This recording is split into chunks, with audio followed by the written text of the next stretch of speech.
है 14 साल की लड़की जिस स्कूल में पढ़ती थी उसी स्कूल के टीचर के साथ उसी प्रेमी के साथ प्रेम प्रसंग चल रहा होता है और एक दिन उस टीचर के साथ वो ओयो होटल पहुंच जाती है और उस होटल में पहुंचने के बाद दोनों एक दूसरे के साथ संबंध बनाते हैं और बना रहे होते हैं। उसी टाइम पर दोनों की मौत हो जाती है और दोनों की डेड बॉडी बाहर जब आती है तो और इसके बाद घटना का खुलासा होता है और फिर पता चलती है कि आखिरकार 14 साल की लड़की की प्रेम कहानी 30 साल के टीचर के साथ चल रही होती है। कैसे स्टार्ट हुई और इसका कैसे अंत हुआ, पूरी कहानी जब मैं आपको बताऊंगा तो आप भी यकीन नहीं होगा। 14 साल की लड़की की प्रेम कहानी ऐसे स्टार्ट हुई और ऐसे अंत होता है। तो चलते हैं इस घटनाक्रम को हमेशा की तरह शुरू से आखिरी तक जानने की कोशिश करते हैं आखिरकार हुआ कैसे और उस लड़की को इस टीचर ने कैसे फंसाया। आदाब, नमस्कार, सत श्री अकाल, जय हिंद दोस्तों, आप सभी का स्वागत है फिर से एक नई वीडियो के अंदर। तो दोस्तों वीडियो को लाइक करके चैनल को सब्सक्राइब कर लीजिएगा और जितने भी दोस्त वीडियो को देख रहे हैं, कहां से देख रहे हैं, किस कंट्री से देख रहे हैं, किस सिटी से देख रहे हैं और अपना नाम वगैरह लेवाना चाहते हैं वीडियो के अंदर तो ज़रूर कमेंट बॉक्स में कमेंट करिएगा। मैं छोटू भैया आज की जो सच्ची घटना मैं आपको सुनाने जा रहा हूं, ये सच्ची घटना, ये सच्ची कहानी, यह उत्तर प्रदेश के अलीगढ़ की है। अलीगढ़ का एक खोरेसर चौराहा होता है, उसी चौराहे पर एक द रॉयल नाम से ओयो होटल होता है। उस होटल के अंदर 7 मई की सुबह सुबह लगभग 8:30 बजे का टाइम था और इसी सुबह एक युवक पहुंचता है। एक लड़की के साथ वहां 2 आधार कार्ड देता है। जो आपने आधार कार्ड दिया था उस आधार कार्ड का नाम था चंद्रभान, जिसमें लगभग उस युवक की उम्र 25 साल बताई जाती है और एक लड़की का जिसका आधार कार्ड होता है उसका मुस्कान राणा नाम था। दोनों आईडी बिल्कुल सही थी। वह शाम 4:30 बजे तक के लिए होटल बुक करता है और रूम में चला जाता है। अब रूम जाने के बाद होटल स्टाफ को लगता है कि 4 बजे के टाइम पर ये बाहर आ जाएगा। 4 बजे के लिए लिया है रूम।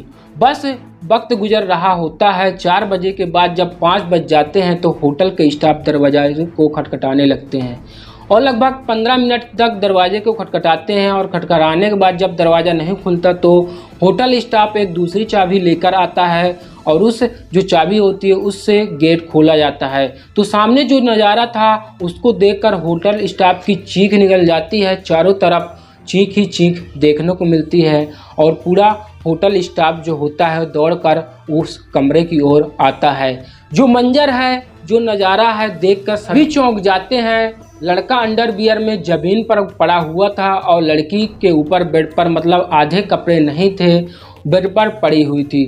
फौरन आनन फानन में पुलिस को फ़ोन किया जाता है। डायल 112 पुलिस को मौके बर्दात पर बुला लिया जाता है और पुलिस पहुंचती है और डेड बॉडी को अपने कब्जे में लेती है।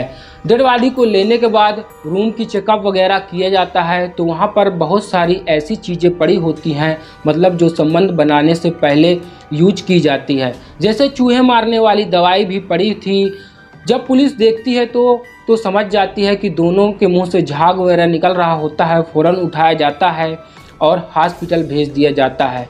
क्योंकि दोनों की मौत हो चुकी थी पोस्टमार्टम के लिए हॉस्पिटल भेजा जाता है और जब लड़के के बारे में जानकारी उसके बारे में पता की जाती है तो जो लड़की की उम्र लगभग 14 साल थी और 15 साल की थी और लड़की बेहद ज़्यादा छोटी थी। देखकर लग रहा था कि अब सवाल यह था कि जो आईडी थी उसमें जो उसकी उम्र थी 20 से 25 साल है। जब पुलिस देखती है तो आईडी फेक थी। वहीं जब इसके लड़के का आधार कार्ड चेक किया जाता है तो लड़के का आधार कार्ड बिल्कुल सही था। उसकी उम्र लगभग 14 से 15 साल की बताई जाती है और लड़की बेहद ज़्यादा छोटी थी। देख कर लग रहा था कि अब सवाल यह था कि जो आईडी थी उसमें जो उसकी उम्र होती है 20 से 25 साल होती है। जब पुलिस देखती है तो आईडी फेक होती है तो वहीं लड़के का आधार कार्ड भी चेक किया जाता है तो लड़के का आधार कार्ड बिल्कुल सही था। लड़की का आधार कार्ड फेक था और जब लड़के का एड्रेस निकाला जाता है तो पता चलता है कि लड़की रोवर थाना के क्षेत्र की है और वहीं ज्वालासी प्रमुख जो एक गांव होता है वहीं का रहने वाली है। और लड़की के परिवार के जब कांटेक्ट किया जाता है, संपर्क किया जाता है तो लड़की के परिवार के बारे में पता किया जाता है तो लड़की के जो परिवार वाले होते हैं लड़की को ही ढूंढ रहे होते हैं और चारों तरफ रोवर थाने के अंदर ही गुमशुदगी की रिपोर्ट लिखाई हुई थी। और जब पता चलता है तब पूरी पुलिस की कहानी निकालती है तो पता चलता है कि जो चंद्रभान है यह एक प्राइवेट स्कूल में पढ़ाता है और बच्चे को यह बीटेक का लास्ट ईयर फाइनल इसका चल रहा होता है और साथ ही इसके साथ अपने घर में एक कोचिंग सेंटर खोल के रखा हुआ था। अब लड़की के परिवार वालों से बातचीत की जाती है तो लड़की के परिवार वाले की जो बातें की जाती है तो हमारी बेटी चंद्रभान जिस स्कूल में टीचर है वहीं पर पढ़ती थी और 8वीं कक्षा में है और वहीं से जो चंद्रभान की कोचिंग है वहां पर पढ़ाने के लिए जाता है। लेकिन 3 महीने पहले ही हमें पता चला कि चंद्रभान के साथ ये बाइक पर घूमती है, फिरती है चारों तरफ, चंद्रभान के साथ होटल वगैरह में जाती है और जो हमने इसकी कोचिंग पूरे तरीके से बंद भी करा दी थी। हमने इसको समझाया कि चंद्रभान जो है चंद्रभान से दूरी बनाकर रखो, वो अच्छा लड़का नहीं है। हमारी बेटी की उम्र जो महज होती है 14 साल, जो यह टीचर है इसकी उम्र लगभग 25 से 30 साल की है। यह हमारी बेटी को लेकर घूम रहा था लेकिन हमने थाने में कंप्लेन नहीं दर्ज कराई क्योंकि हमारी बेटी की बदनामी होती और वक्त गुजर जाता है। 3 महीने पहले हमारी बेटी बोल रही थी कि जो चंद्रभान से वो शादी करेगी, लेकिन हमने अपनी बेटी को समझाया और यह सोचकर कि जो बच्ची है नादान है, अभी थोड़े टाइम के बाद ये समझ जाएगी।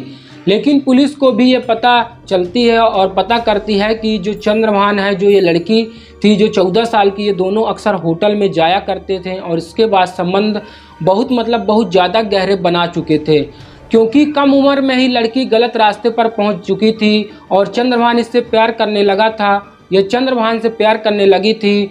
दोनों शादी के सपने देख रहे थे और 7 मई को सुबह 8 बजे के टाइमिंग पर जो लड़की होती है वह घर से स्कूल के लिए निकलती है लेकिन स्कूल नहीं पहुंचती है बल्कि चंद्रभान के साथ बाइक पर बैठकर निकल जाती है और द रॉयल होटल योयो पहुंच जाती है। वहां पर इन दोनों ने पहले से प्लानिंग कर रखी थी और जो होटल का स्टाफ होता है वो 4 बजे का टाइमिंग दिया होता है और उसका मतलब साफ था कि आज ये लोग अपना काम ख़त्म कर लेंगे और यहाँ पर चंद्रभान ऐसी चीज़ें लेकर आया था जिससे वह पहले ही लड़की के साथ ताकत से पूरी ताकत झोंक देता है और संबंध बनाने लगता है और बना सके क्योंकि शक्तिशाली दवाइयाँ भी थी और उसको खाने के बाद ये दोनों एक दूसरे के साथ संबंध बनाते हैं और संबंध बनाने के बाद जो चूहे मारने वाली दवा होती है वो खा लेते हैं। और वहीं पोस्टमार्टम रिपोर्ट में यह भी आया कि लड़की के मरने के आधा घंटे बाद चंद्रभान तड़प रहा होता है और फिर आधा घंटे के बाद चंद्रभान की मौत हो गई थी और जो मौत हुई थी दोनों वो दवा चूहे मारने वाली जो दवा की वजह से हुई थी, ये दोनों की मौत के बाद पोस्टमार्टम कराया जाता है और दोनों की बॉडी परिवार वालों को दे दी जाती है। अब इसमें से जो गलती देखी जाए लड़की के परिवार वालों की है कितनी है कि जब 2.5-3 महीने से पता चल चुका था कि इन लोगों ने अपनी नज़र नहीं रखी और इन दोनों की मेन वजह ये भी है कि जो ये लड़की है लड़की के पिता नहीं है और सिर्फ इनकी माँ है। लड़की की माँ एक नौकरानी का काम करती थी और अपनी बेटी को पालने के लिए, और लड़की जो होती है घर में अकेली रहती है और इसी चीज़ का फ़ायदा उठाकर वो चंद्रभान से बातचीत किया करती थी। और ये जो चंद्रभान टीचर है ये अपना एक लौता बेटा है घर का और इसके परिवार में इसकी 3 बहनें होती हैं और पिता छोटी मोटी मजदूरी करते हैं और यह बीटेक का मतलब लास्ट ईयर चल रहा होता है। यह अपने परिवार का पाल पोस रहा होता है, सब कुछ यह कर रहा था। और ऐसे जो चंद्रभान का जो परिवार है वह ये गंगई के गहवान इलाके में रहने वाला है और यहाँ पर अक्सर आकर कुछ ही टाइम पहले बसे हुए थे और फिर ऐसी घटना हो गई। अब इस घटना को आप किस नज़रिए से देखते हैं कि कम उम्र की बच्चियाँ किस तरीके से बिगड़ती जा रही हैं। और ये वीडियो बनाने का और बताने का मकसद सिर्फ ये होता है आप अपने बच्चों का बच्चा ना समझें और उनके ऊपर चील जैसी निगाहें गड़ाकर रखें। और हर वीडियो में मैं यही बताता हूं कि उन पर जो नज़रें रखें कहीं वो गलत रास्ते पर तो नहीं चली जा रही हैं। अगर जो मुस्कान राणा जो मतलब फेक नाम होता है उसका मुस्कान के ऊपर परिवार के भी नज़र रखा होता तो शायद वह बच जाती और आज ऐसा ना होता। आप इस घटना को किस नज़रिए से देखते हैं कमेंट बॉक्स में ज़रूर बताइएगा। इस पूरे घटनाक्रम को सुनाना आपके दिल को आहत पहुंचाना नहीं, बल्कि इस घटनाक्रम को सुनाना, आपको सचेत करना है और आपको जागरूक करना है। इस तरह की जो घटनाएं आसपास जो आपके जो इन्वायरमेंट है, इस तरह की घटनाएं हमेशा घटती रहती हैं। अपने बच्चों को सतर्क रखिए और इस घटना से दूर रखिए। तब तक के लिए दोस्तों आपसे अलविदा लेते हैं। फिर से एक नई कहानी के साथ, एक नए अंदाज के साथ मिलते हैं। तब तक के लिए जय हिंद।